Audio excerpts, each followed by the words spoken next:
It's funny because he didn't come across as shy, but I would say he was introverted. Often didn't like crowds and whatever, but he was certainly friendly enough and joked with people, and he was very loving. In December of 2007, he had something called a foot drop, and it was just like he lost the rotation of his, I think it was his left ankle. And between December 2007 and June 2008, they did a series of testing, CAT scans, and they did specifically testing for like nerve conduction study testing. He had a lot of fasciculations, like you could really see in his chest.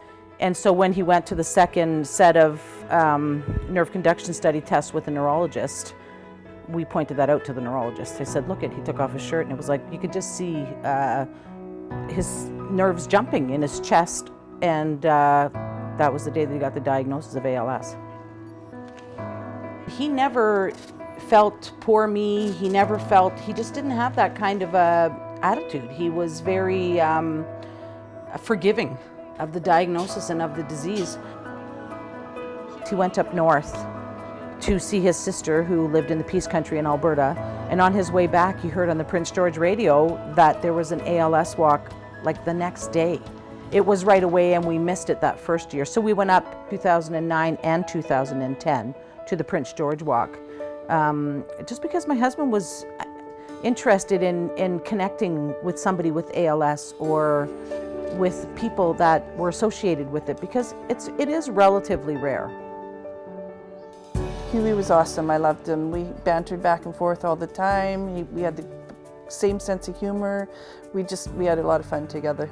I remember Eileen phoning me the day that they found out, and I immediately went to my other friend's house, and I said, like, how do I deal with this? Like, she's my good friend. How do I support this? Like, I have no idea. Like, you find out you're going to lose your husband. Like, how, as a friend, can you support that person?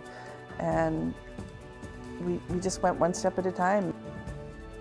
My husband had his jaw locked 3 times, and when we went to the hospital, the one doctor said, he'd never treated with somebody with ALS. Like, but all of this stuff was in hindsight when I thought, wow, there was just no ALS support or nobody to talk to here in regards to that. Well, Heather, like she said, originally suggested that we start a walk, and as soon as I felt I was able to put energy into that, we did that, and we just contacted ALS BC, and they just, bam.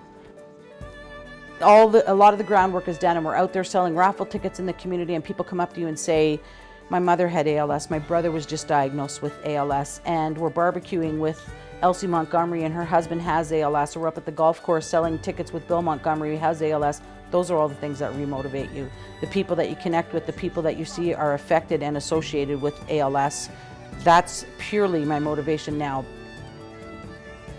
I think he'd be part of it if he was here for sure. I think he would just be very proud of us and the involvement that we've had and the awareness that we've raised and all of those things. We can see 5 more years in the future for this walk, but if we don't find some more volunteers, committed volunteers, then that's got to be our first goal.